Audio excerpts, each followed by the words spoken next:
Anything for Red Wing.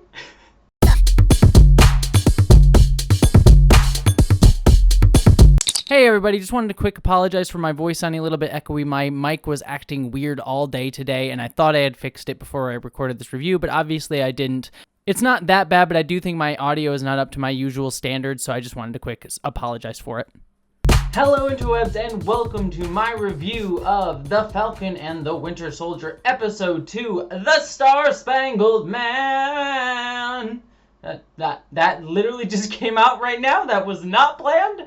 Oh boy, we're getting into it. Anyways, so I'll give you my quick spoiler-free thoughts up front, and then we'll get into spoilers and break down things scene by scene. Overall, I really like this episode. I did some things that I did not expect, including right up front, making me like characters that I did not think I would like overall. So I thought that was just a brilliantly done job. It really humanized several characters, not the most obvious one that you would think of. It humanized several characters for me. Some were more effective than others, but I was sort of like, oh, I like that this show is starting to kind of show more morally gray discussions within the Marvel world. Usually it's been very much like we have the bad guy and we have the good guy, and there's some morally gray stuff like we have with the bad guy in Civil War. I cannot speak, which I'll be talking a little bit about later in certain contexts. But most of the time, Marvel movies and TV shows are generally like black and white morality, and this show seemingly is starting to get into a little bit more of the gray, which I am very much appreciating. The other thing too that I am tentatively excited about within this show is how willing this episode was to kind of go right at some harder topics, not just in the MCU but in the world in general. And I am, like I said, curious, excited, but somewhat nervous to see how Marvel pulls this off, because there are some times that Marvel, I think, has done a really good job talking about social issues, talking about identity issues. I think of specifically Black Panther, for example, which I think, I'm not a black person, but I know that movie was really celebrated by the black community, and from the outside looking in, I could really see that was a great celebration of black culture and black heritage. And sort of looking at this show, I think that this show is definitely starting to tackle black culture and black issues within the United States as well, which I'm very excited to see what they do with that. And I think that, again, as someone who is not a member of the black community and cannot speak for them, I am just curious to see where they go with that, and if they manage to take it with the weight that it deserves in an intriguing and nuanced way, which I think they have the possibility to do. That being said, there are other elements of this show, including the sort of identity stuff too, but there are other elements like militarization and other political stuff like anarchy and things like that I'm kind of very curious to see what Marvel is going to do with them, because I think they have the potential with their setup here to do something really interesting and nuanced, and there was nothing in this episode that directly said to me like, oh, this is going to go down a bad route, but just kind of knowing the sort of simplification that Marvel can sometimes do, and also knowing that things like the U.S. military funds Marvel, not to get too overly political. I'm kind of curious that I'm nervous to see where it's going to go. And we'll talk a little bit about in spoilers, and I don't want to get overly political, but this show kind of is tackling these issues head on, and I'm honestly just kind of excited and kind of tentative on that's a word, on how they're going to pull it off. And I think that's about all I can really say while being extremely vague in the spoiler-free section. Beyond that, though, I think the characterization of Bucky and Sam, as well as some of the new characters within the show, are honestly really excellent. There's a ton of that sort of Marvel fun, quippy stuff that I think gets really well done. And their characterization, like I said, their characterization and character building are wonderful. The character moments in this episode just hit me like a gut punch. I think particularly Bucky has some really strong stuff throughout this episode. Again, a character which I mentioned last week was not a character that I ever gave a crap about. I never really liked Bucky all that much, but this show is doing its damnedest to actually make me care about him as a character, and they are doing such a phenomenal job. And I think Sebastian Stan is doing an excellent job. I mean, everyone is, but just calling him out specifically in this episode because he has a few really wonderful moments. So overall, I think this was a very strong episode. I'm very excited to see what Marvel's going to be doing with this, but I am a little bit tentative. That was the word I was looking for, on how the show may ultimately handle some of its weightier issues, especially given what happened with WandaVision, which is a show I liked, but I thought kind of lost the thread in terms of its larger themes towards the end there. So we'll sort of see, but as it is, this episode was really, really great. But to talk about it more, we're going to have to get into spoilers. So if you haven't seen the episode yet, go watch it, because we're getting right into the thick of it. Why did I say it like the thick of it? I'm Nixon now, apparently, talking about politics. I don't know, whatever. Anyways, spoiler time. So, right up front, we get a scene with the new Captain America, John Walker, sitting in the locker room as he's about to go out and do his Good Morning America interview. And I had to say, the entire time I was just sitting there thinking, like, no, I don't want to like him. Don't make me like him, Marvel. Don't you dare. God dang it. He seems like a somewhat decent dude. I don't like the military exceptionalism and all that stuff, but he seems like a nice guy despite all of that. And the Americana stuff has me kind of conflicted nowadays, but but still, Anyways. Sorry. That was like kind of my feeling the whole scene, but ultimately I thought this was a great characterization scene. Like right off the bat, at the end of last episode I was like, how dare he stood where he stood. But this episode they come in, trying to make me empathize with him, and heavens, they do a really, really great job. And he does that Good Morning America interview. I think like seeing all that sort of like he has toys and all this stuff, the sort of like aggrandizement of him and the merchandising of him. But you ultimately kind of see the humanity through all the PR stuff. Like he does kind of want to live up to Steve, but he also knows that he kind of has to be his own person. And I thought that was a really kind of nice thread to go with him. And he's very self-effacing, he does seem like a really nice guy. But this is also kind of getting into what I was starting to talk about in my spoiler-free section, which is my mild uncomfortability with where this story may ultimately go. Clearly, he is a military vet. Clearly, he, as we learn later on in the episode, he's working with the government. He sort of has all this red tape and stuff like that. That he's going through, but also they're sort of like using him as like a PR thing, which honestly was very similar to how Captain America was utilized way back in Captain America: The First Avenger. Steve went through the same thing. The difference and what has me kind of interested, and I'm willing to give Marvel the benefit of the doubt on this one, is that Captain America: The First Avenger, while certainly a political movie, it was talking about like certain issues, it was sort of distanced because of time. It was taking place during World War II, where you could have like Nazis be the villain, and beating up Nazis is less like nuanced of a take that you need to have when you can just beat up World War II Nazis. Whereas here, in this context, and the context that we're sort of dealing with like kind of real world issues, as we'll talk about a little bit later who the villains of this piece are, I'm kind of a little bit more like, okay, I know you're probably going to complicate this character. I know he's probably not going to be an out-and-out good guy, but I'm sort of tepid to just be 100% okay with some of this stuff. So I'm honestly, the show hasn't tipped its hand one way or the other yet. So again, I'm not being upset about it, or I'm sort of ranting about it, but it's just something I'm like, I got to keep an eye on this, because this show is being expressly political, and I'm curious to see how they're going to thread that feeling. And I started that right up front with sort of all the American flags being waved around and sort of making us empathize with John Walker, who is a character who I feel like we're going to kind of have complicated feelings about toward the end. And again, I'm willing to see how they're going to make us thread that needle. But after that sequence, we get Sam and Bucky meeting up, and Bucky's really upset, understandably, that Falcon has given up the Captain America shield. And Falcon's like, look, don't come in here and tell me how to feel about this, what I can do. Again, this also I was starting to notice some like subtle themes in here. I was like, oh, that was a really good line, where Sam says, don't come in here and preach to me about my rights. And that was sort of like, you could see this kind of racial undertones of that, of a white dude displaced from time, sort of that sort of thing came up. And Falcon expressly calling out, like, no, don't tell me about my rights. Don't be a person who's coming in here and telling me how to deal with this sort of thing.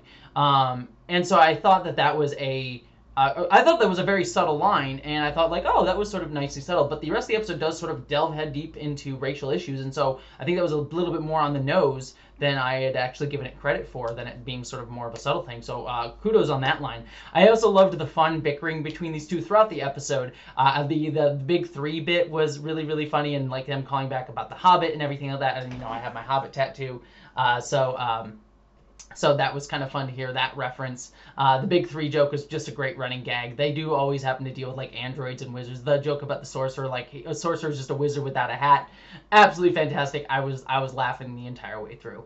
Then we get a scene that is essentially what I'm going to call toxic masculinity, the scene, which is just Bucky and Falcon sort of investigating the sort of flag smasher group, and sort of them bickering and sort of this trying to have this one-upsman game of each other the entire time. I thought that was very funny. Their sort of toxic masculinity gamesmanship going on between them I thought was like really kind of funny. I thought it was a good time. I just laughed at all those bits, but there's nothing really specific to call out other than it was just kind of funny.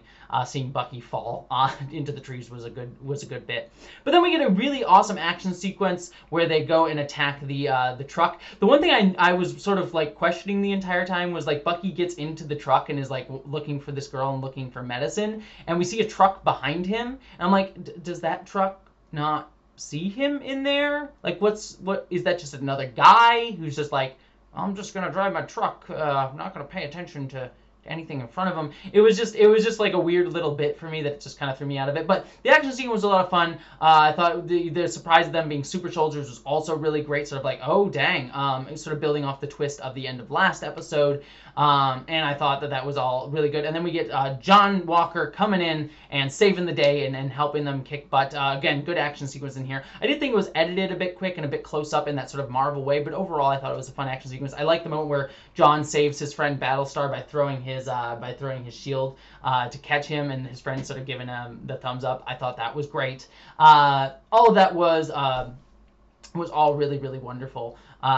Good bit. And I like that at the end of that fight sequence, sort of they're sort of talking, and Bucky and Sam sort of are like kind of pissy a little bit about it, and sort of talking about them being super soldiers and that sort of revelation, like, oh my gosh, what does this mean? But then John sort of coming up with a truck behind them. I thought that was a good bit, and them being unwilling to get on the truck with him, I thought was really, really good. Another thing too, and I think it's worth mentioning because this episode and a few more scenes will get into racial topics, I do think there's something to be interesting to be said about like John having a black sidekick, that the Captain America has to be a white guy and his sidekick is a black guy. Sort of the same sort of setup, sort of almost kind of a meta critique within Marvel in a way of Captain America Steve having Sam as his sort of second in command, his wingman, which they expressly call out in this scene. And so I don't know. I don't know if that was intentional casting on their part, but I think there is something to be said about that sort of dynamic going on, sort of being repeated within this new Captain America, and sort of being reflected on Sam, and Sam being a black man who didn't take up the mantle, who didn't feel like he was deserving of that title, as we saw last episode, when I think he had every right to feel that he was deserving of that title. And so, again, there's sort of some undercurrent of racial themes in those ideas of black people not always being told or feeling like they're deserving of certain things when white people just come in and get those certain things. And then the white people sort of getting the, cool, flashy black sidekick to say that they're diverse. Again, none of this is sort of explicitly stated by the episode, but it's honestly just kind of subtly there. And the fact that this episode does directly call up themes of blackness later on just sort of brings it to my mind in scenes like this. But I did like the moment where John just sort of was saying, I'm not trying to be Steve, I'm just trying to be myself, and I could use your Steve's old wingman, and that's what sets Falcon off. I like that. It was all really played and made all the characters feel very humanized, but you could understand where each of them was sort of very frustrated and upset. So just really, honestly, well done scene there, and I was very pleased by that dynamic. Then we get another interesting scene with the Flag Smashers, and it feels like the show is trying to make us humanize the Flag Smashers and understand them, and I'm actually very much appreciating that. I liked the scene overall. I liked when they were sort of coming in, you could see this guy was very excited about having them there. It was like, have my liver, have my coffee, have my crackers. It was just, he was very adorable. That man was very adorable, and I love him. But you could see he was very excited about having these people here and how much they inspired and meant something to him. And honestly, being honest, this is kind of, again, getting into politics stuff, and I gotta talk about it. I actually kind of agree in some senses with the Flag Smashers. Like, again, maybe not necessarily the violent tactics, but they are giving medicine to people, it seems like. They believe in no borders, a world without borders. One world is sort of their ethos, which, honestly, I'm not entirely disagreeing with. I am not the biggest fan of borders either, and things like that. The very fact that they are called flag smashers and the main character of the show, or sort of like the idea of the show, is Captain America, and this sort of like idea of smashing the flag. There's some really subtle themes going on here, and they want one world, whereas Captain America is steeped in Americana, in one country. And while we could kind of pseudo ignore that Americana with Steve Rogers, given that he was sort of a man from the past, World War II sort of seemed sort of like a different era, and then when he was brought into the main era, he was Captain America, but he wasn't really put in all this patriotism as a character within the MCU, even though that was still always subtly there. But this show seems to be directly confronting that. And I like that we're humanizing these villains in a way, because I think that their ideas are sort of interestingly paralleled with Captain America. Again, I don't entirely know how to feel about it, and it's one of those, like, I have to see how the show ends before I can really say I definitively loved or hated it, but I'm honestly appreciating this humanization and sort of like this making all these characters gray here. I hope we get a lot more with the Flag Smashers, because I was sort of interested in this girl. I missed her name, unfortunately. I know they brought it up on screen, but it's 1 a.m. here. I will catch her name for next week, so apologies on that. But I like these Flag Smasher characters, and I hope they get humanized even more. And so I was just kind of intrigued by that whole decision to show us them. And reveal them underneath their masks, because I think they're an interesting ideological foil to our main characters in many ways. But then we get the scene where Bucky takes Falcon to meet Isaiah. And this is, again, what I was mentioning before. We were sort of talking about racial issues right up front. I liked the scene where there's a little kid say, "Hey, it's Black Falcon." And Falcon's like, "I'm just Falcon. Do I call you Black Kid?"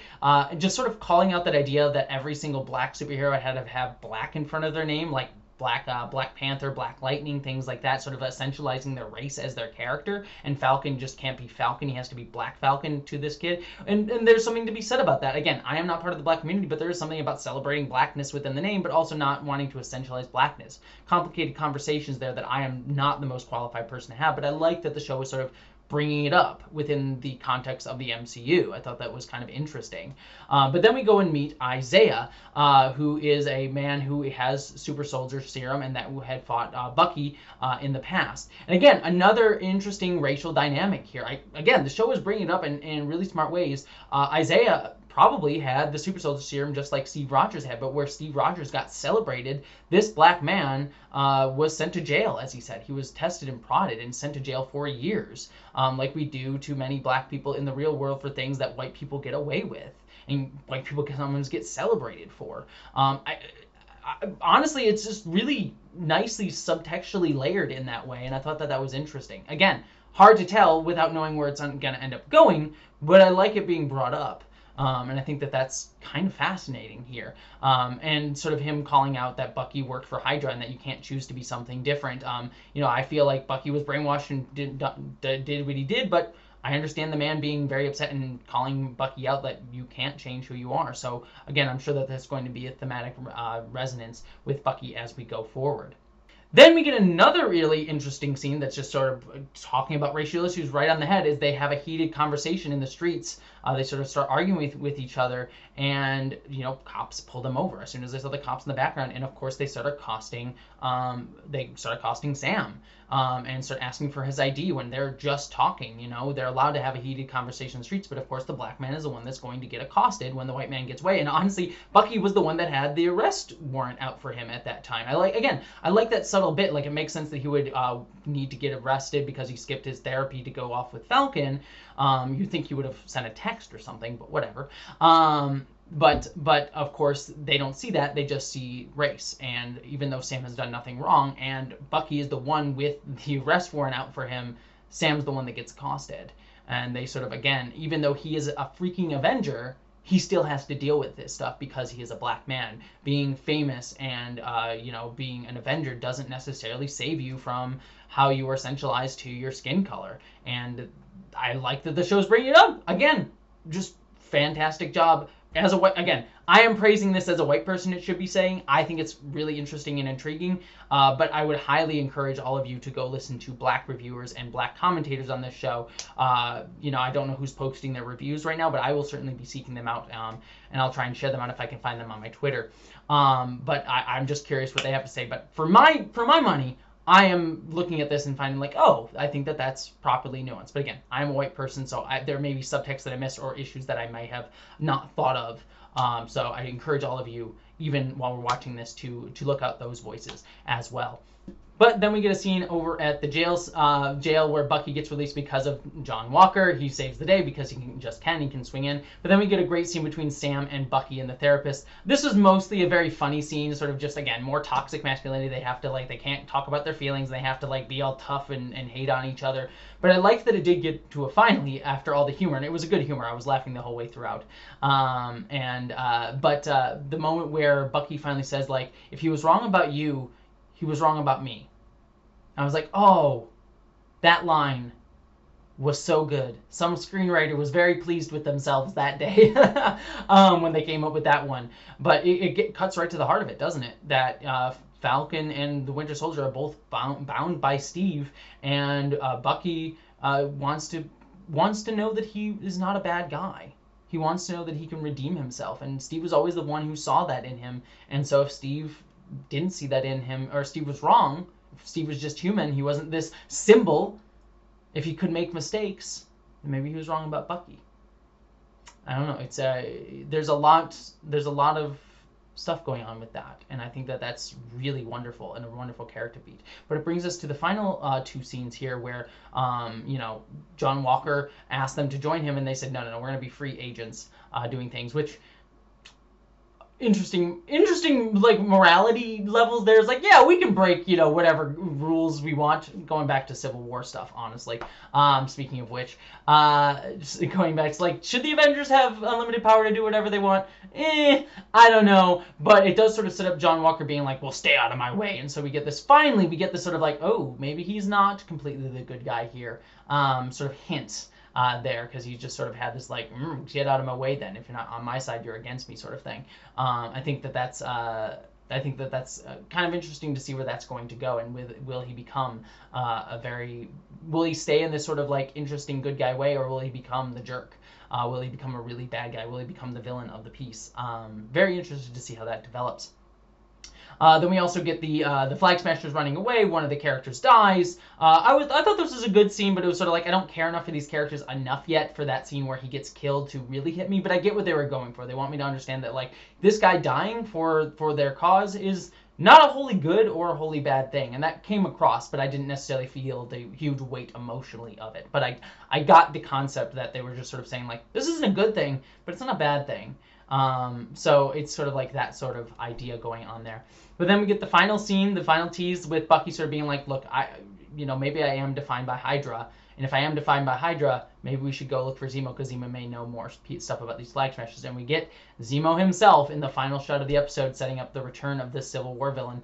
Kind of, again, going to that idea of nuanced villains that have, because Zemo was one of the most sympathetic Marvel villains that we got up to that point. We've gotten a few more after the fact, but up until that point in Civil War, he was the most sympathetic villain. Besides maybe Loki, I guess. But Zemo's a good villain, okay? Just stick with me, okay? Zemo's a very interesting villain, and I thought that he's great to bring up into this context. So I'm actually very interested to see where they go with him. And the actor's wonderful. I just watched Rush the other day with Thor and Zemo in that movie. Great movie, by the way, and the actor who plays Zemo is fan-freaking-tastic in that. So I'm excited to see him back in this show. But anyways, those are all my thoughts on this episode. I know we because of the nature of this episode, and which is what I loved it for, we got to talk about a lot of heated political issues, talk about racial issues. So I would just say, just in the comments, I want to hear your thoughts. I want to have those discussions, but let's make sure we keep them in good faith, always trying to think that we are assume the best possible intent by someone. Don't always, that's not always say assume positive intent, just assume best possible intent, and let's try and keep conversations constructive. Also, if there's anything that you feel that I missed in this conversation, or got wrong, or maybe missed, or maybe said something that was probably incorrect, or maybe even hurtful, I'm open to that criticism, so please put that in the comments as well, because I do want to hear that. But I think it's important that if this show is going to bring up these topics, we need to talk about them, and I want to have those conversations. That's why I do this channel, to have these types of conversations about the art that we love. So while I'm sort of tentative on whether Marvel will be able to pull it off or not, I'm excited to see that they're bringing it up. So let's have those conversations. But like I said, let me know what you think down in the comments below. Don't forget to subscribe to this channel. I'd love to have you join the community. I also have a Patreon page that you can help me support me on. But beyond all of that, I just hope that you, as always, live long and prosper. Patrons, it is time to assemble! Catherine Lambeth, Miranda Janelle, Ashley Allen, Bokikio, Eli Bergmoss, Ashlyn Solstice, John Cool, Greg Gillum, Stephen Kleinard, Chamomile T, Randy Thompson, Wellington Marcus, Boyd Earl, and Marybeth Earl, Stephen Schuhart, Wayne Twitchell, Auntie Kate, 808, Rick Osborne, Dominic Noble, Ish the Mad, Buttoneer, John Steele, Meadow Whisperer, Gavin Robinson, Michael Beam, Munir Amlani, BBD, Jason Knott, Hannah F, Andrew K, Bree Beecher, Jasmine, Sky Skinner, Maeve, Skylar Gray, Flynn Nathan Steele, Tiffany Danger, Sean Piper, Geek Filter, Jane Packard, Wen Dizzle Bizzle. Why do I do this to myself? Sarah Bystem, James Karate, Jacob Tovar, W. Randy, Edie, Mari Neckar, Bush, Celestial Dawn, Din, Mark the Edge, Pissed and Twisted Garage, Lily, Polly Mina, Laura Demo, Liza, Nikki, Gordon, Bloomfield, Andrew, Lamoureux, Zone 1 Librarian, Jenny Mabel, Michael Hardy, and finally Corey Honkanen and Vale. Done. Alright, not my best patron rap, but I figured it would still be fun for you to see all my failure on screen, immortalized in every video this month. Also, I know I mixed Captain America and Superwoman. Deal with it. But thank you, honestly, to all my patrons. I really appreciate all of you, and you really mean a lot to me. I would not be able to do this without you. Thank you so much for supporting me being an absolute dork and weirdo. I wish you all the best.